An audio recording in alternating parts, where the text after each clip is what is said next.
Savior God to me.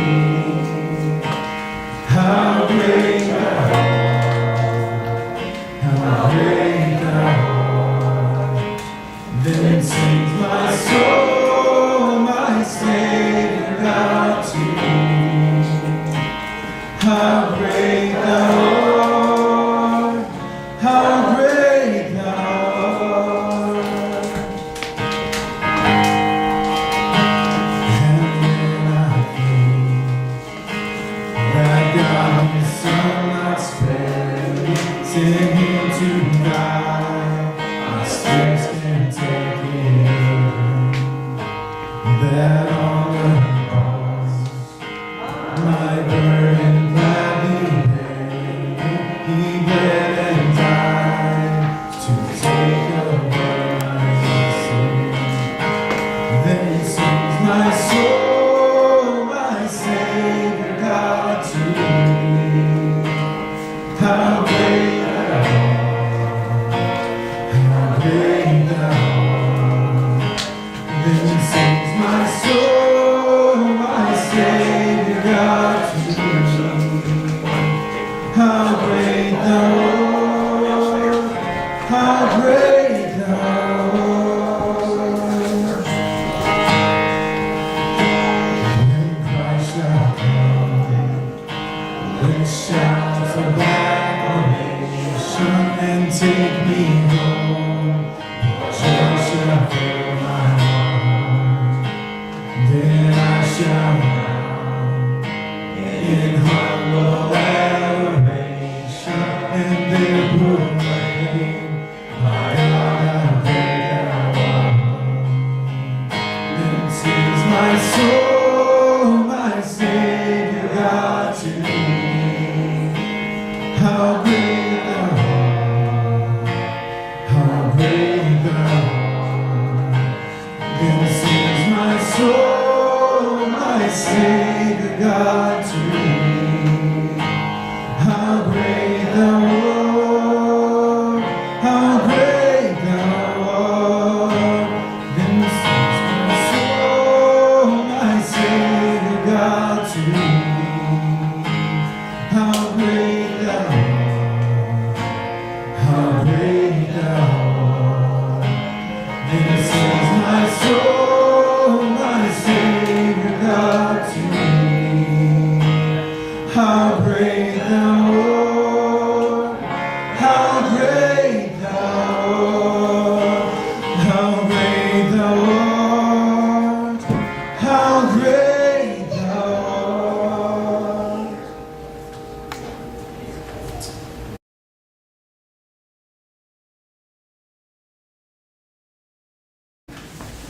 Father, we thank you for this morning that we come to worship you and fellowship with one another as followers of you.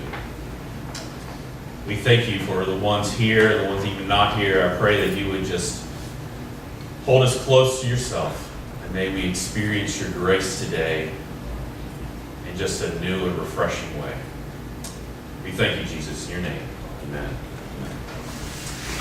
Today we finished our series on a royal mess, which is we've been looking at some of King David's sons, and today we end with Solomon, with King Solomon.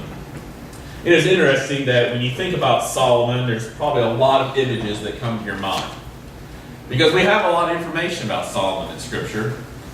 And when you think about him, if we picked up from a couple weeks ago, we were talking about Adonijah, and Solomon had his brother killed. Remember that? And he because Adonijah wanted the throne, it was crazy.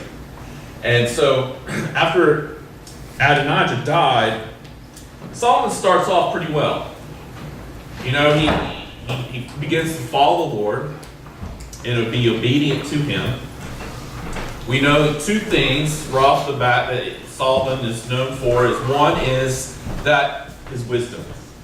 He asked God for wisdom, and God granted him that kind of wisdom. He was considered probably the wisest man who ever lived at that time. And then the second thing is that the building of the temple. The building of the temple. And that structure, the world has never seen anything like it since. We can't even fathom in our minds what this temple looked like. We have a description in the scriptures, but our mind's eye, we just cannot see the glory that this temple had. But things with Solomon began to go awry, because he began to follow his heart and not the heart of God. You know, his brothers, the other princes of David, we saw with them what the road of destruction, of pride and greed and lust, and how that just ended up destroying them. And here Solomon, we will see once again the pursuit of pleasure was his downfall. And even though he began his kingly reign well, he ended with probably a lot of regret. And we begin to look at Solomon's life, and really you have to look at the book of Ecclesiastes. And last summer we, as a church, studied Ecclesiastes. And if you turn with me, go ahead in chapter 2.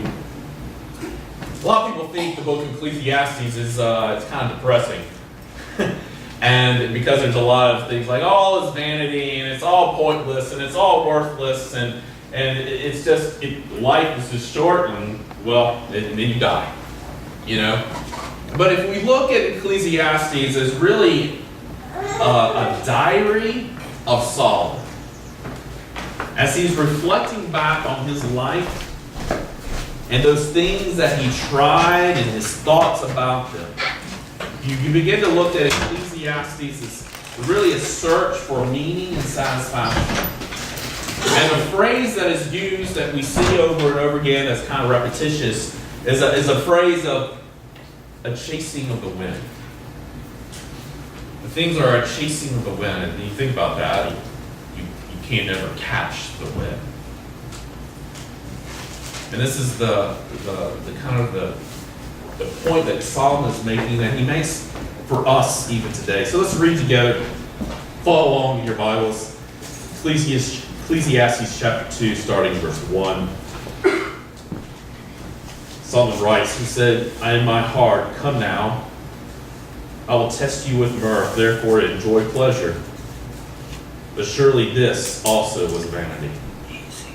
I said of laughter, madness, and of mirth, what does it accomplish?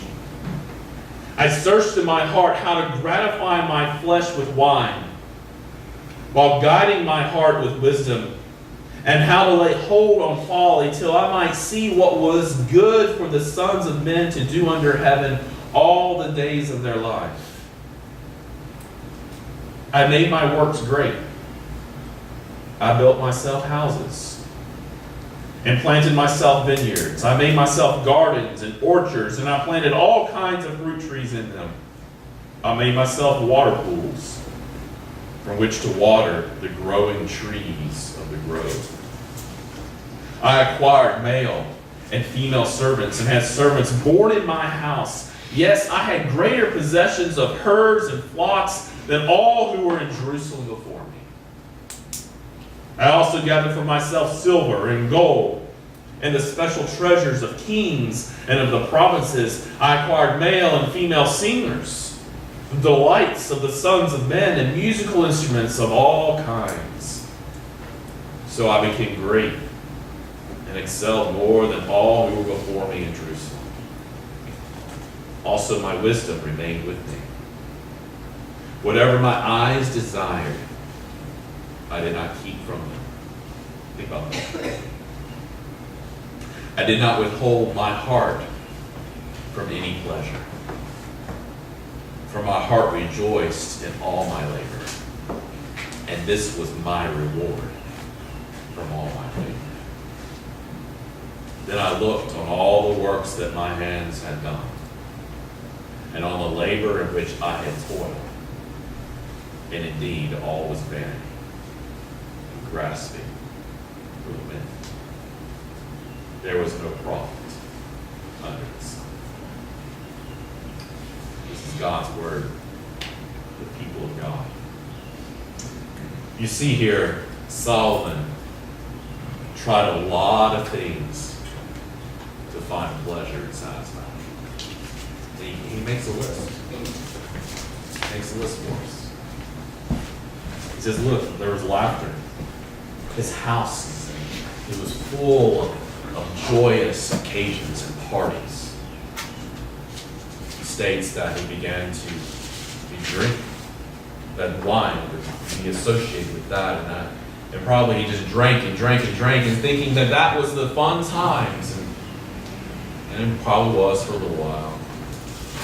He says that he acquired cattle and herds, and that in the ancient world, that having cattle and livestock was a symbol of wealth. And he says that he had more than anyone else before him. I don't even know what that number is. It must have been ridiculous. It says he had male and female servants. And even they had children that were his servants. That they were even born in his home. They probably numbered the thousands. We don't know.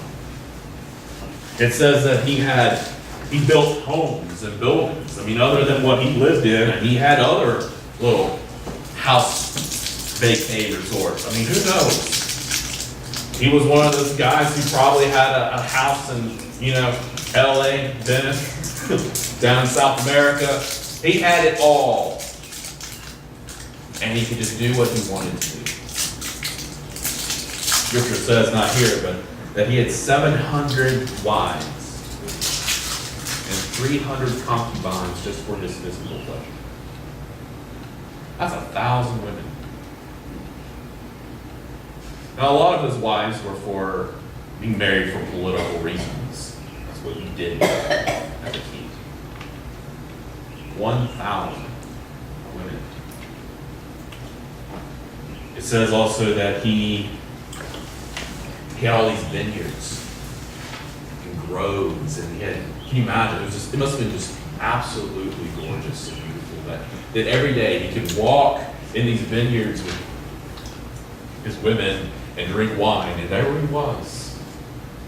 Solomon. Legend we talk about in legend and folklore and even in movies about King Solomon's mines. The idea that one day we're going to find the treasure grove of Solomon's wealth. We won't, but it's the idea that where did all this treasure come from? Where did it go? But even with all of this treasure and all of these things at Solomon's fingertips, is probably the wealthiest individual that has ever lived. It still states that none of it, he says it himself, that none of it brought him pleasure and satisfaction. And that, in the end, it was like grasping for the wind, because the more that he did, the more that he had to keep doing. And so, if you think about it, church, isn't that the search that we're all on? It is a desire to discover meaning, purpose, and significance in life. But yet, at the same time of searching for these deeper things, we have these pop-up ads that come across the screen of our lives. And it's all this junk mail that gets lodged in our hearts, and they are alluring. They're alluring to our eyes and to our hearts with their fancy phrases and catchy slogans, telling us that they can truly satisfy us. But it only leads us to a futile chase. Solomon kept grasping. Maybe if I only had one more of this, then I'd be okay. Solomon's saying, don't get wrapped up in the pursuit of pleasure and the so-called good life. Pursue after God and enjoy the pleasures, meaning He alone can bring. Because only He can satisfy. Only He can make our hearts that are restless be at peace. So what does that look like? How do we truly keep this pleasure, this desire for pleasure in check? Because its appetite is unending. It really is. Because we can enjoy the pleasures and all of the enjoyments in this life, but when it begins to drift out in this full-on pursuit of it becoming the number one priority, or if it becomes your driving force, where God fades into the background, or He never even makes it on your radar screen, the Scripture has a word for this. It's called idolatry. Our culture has another word for it. We don't like to call things idols. We call it addictions. But the Scripture says it's idolatry. Because anything that comes before God is idolatrous. God refuses. He's a jealous God. He refuses to be second place or runner-up or whatever. Because He created you and I to have a relationship with Him. That's it. That's why you're sitting in this pew this morning. He created you to be with Him. And that you will find the absolute satisfaction that comes from a loving relationship with a holy God. A loving God that can fulfill you. Solomon. It's interesting if you look back in verse 10. He says that whatever my eyes desired, I did not keep from them. I did not withhold my heart from any pleasure. He just got whatever he wanted because he thought it was the reward for all of his work. I deserve this was in his heart and in his mind. Look what I've done. Look what I've accomplished. And so it felt good, I'm sure, in the moment. But as at the end of Solomon's life, as he's writing this kind of diary, he says it's all right. That the more extravagance that he attained, the worse his heart began to be in the sense that he wanted more. And so the opposite of all of this really is what God teaches us, is what's known as the discipline of simplicity. Richard Foster, who's an author, and he wrote a very classic book on what's known as the spiritual disciplines. And in the very first chapter of Richard Foster's book, and I encourage you all to read it, it's on simplicity. And I've never really thought about that being a spiritual discipline, of what does that mean? And this is what Foster says, and I'll quote him. He says, simplicity is freedom. Simplicity brings joy and balance. Simplicity sets possession in proper perspective and rejoices in the gracious provision from the hand of God. Think about that. You see, so many times we can get stuck in the middle of life and we can begin to miss our life. What happens is that we begin to live in the land of if. The land of if. We pursue all the ifs, only to find that we've got still more to pursue and we're not becoming satisfied. If only, if this, if that. We begin to dwell there. We don't live a life that is disciplined and simplicity, but we live a life that we want to pursue that will make us happy. But when pleasure alone is the center of life, the result will ultimately be what? Disappointment and emptiness. And we see this clearly with Solomon. Solomon denied himself nothing, it says. And he chased all the ifs. I mean, all of them. Literally anything. He lived in the land of if. Yet he still was in despair. Think about that. He accomplished more. He did more. I keep reiterating this. Than all his brothers that came before him, they all died. More than David. More than Saul. It says more than anyone before him. Anyone that had ever lived until this point in history. And I would even say, even after him, even now, he's done more. And he was still in despair. And he's teaching us, Solomon is giving us a warning here. He says the problem is this, that our mind never gets to rest and enjoy the blessing and pleasures that we do have when we live in the land of if. We begin not even to see God around us anymore, of the blessing of who he is and what he has done for us and what he is doing for us. We can spend our time chasing things across our lives only to discover that they weren't the things worth chasing at all. And as Solomon looks back at the end, he says it was pointless. It was chasing after wind, it was all vanity.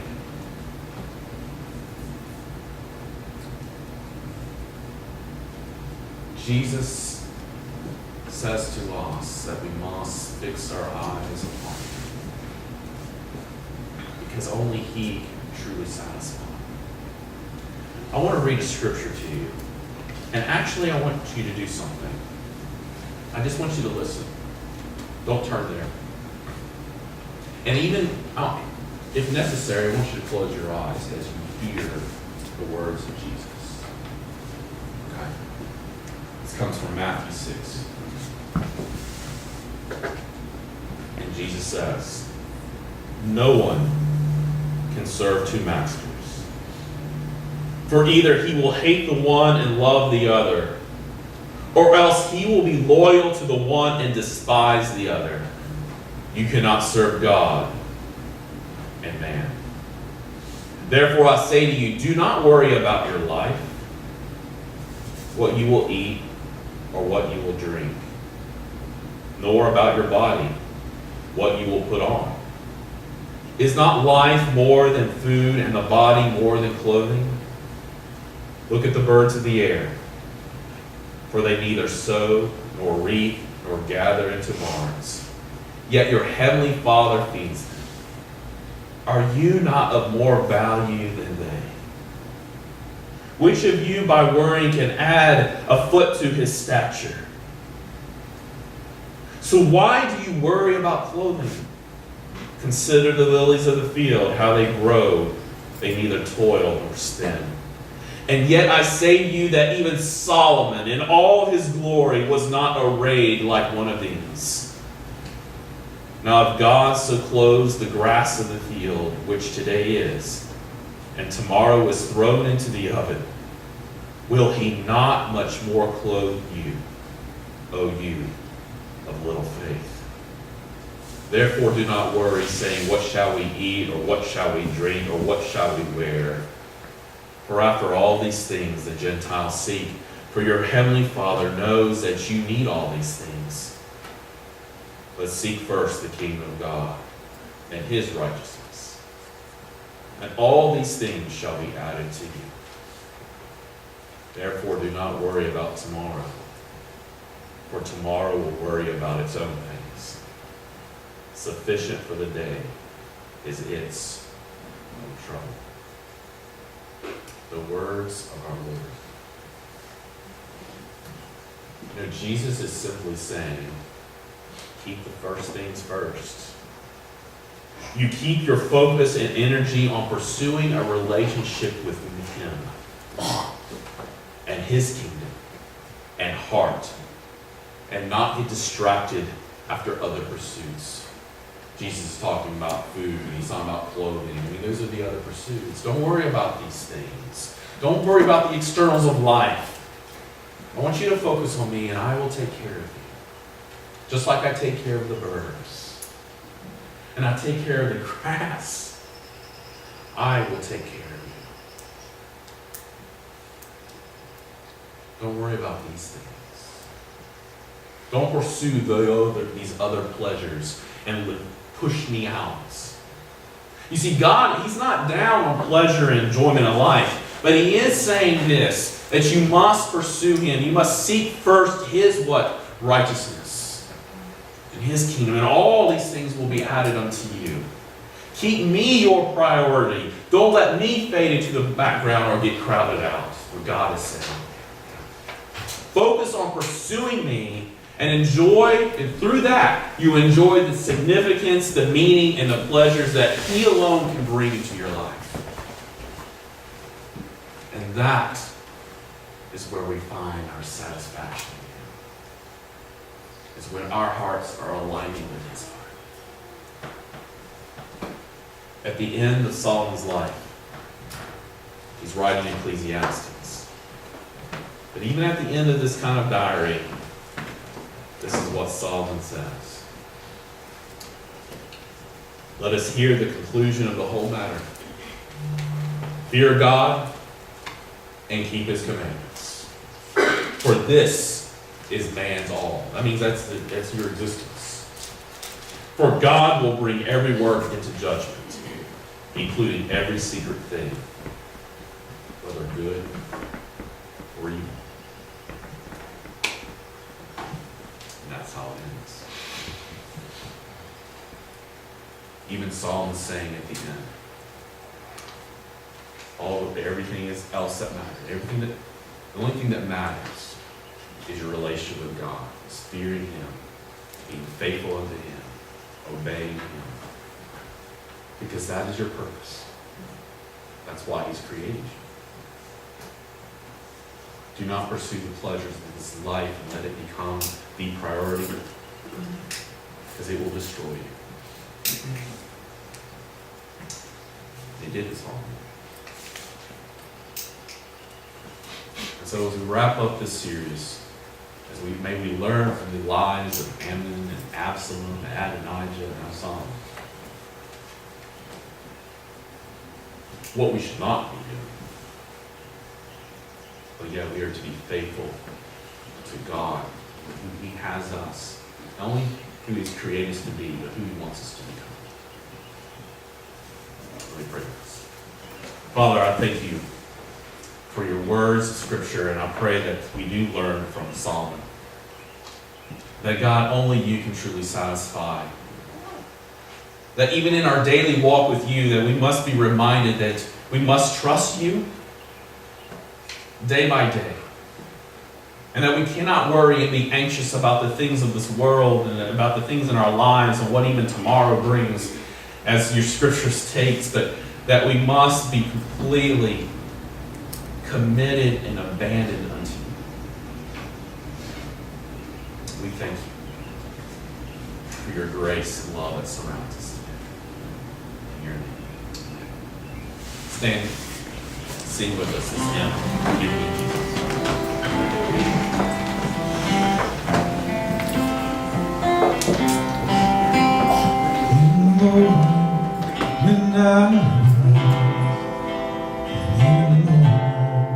When I rise in the morning, when I rise, give me Jesus.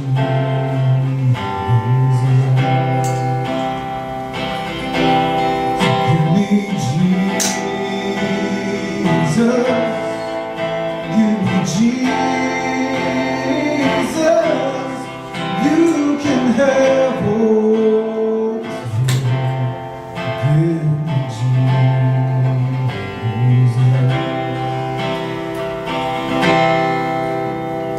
When I am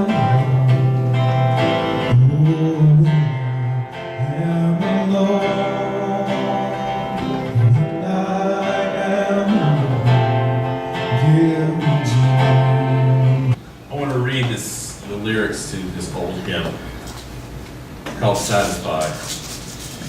All my life long I had panted for a drink from some cool spring that I hoped would quench the burning of the thirst I felt within.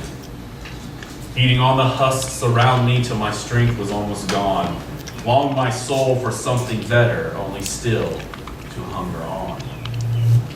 Poor I was and sought for riches, something that would satisfy. But the dust I gathered around me only mocked my soul's sad cry. Well of water, ever springing, bread of life, so rich and free. Untold wealth that never faileth, our Redeemer is to me. Hallelujah, I have found him, whom my soul so long has craved. Jesus satisfies my longings, though his blood I now am saved. And praise be dismissed. Father, you alone can only satisfy. And Lord, I pray that even as we leave here today, that we would seek you first in all things. In your name I pray.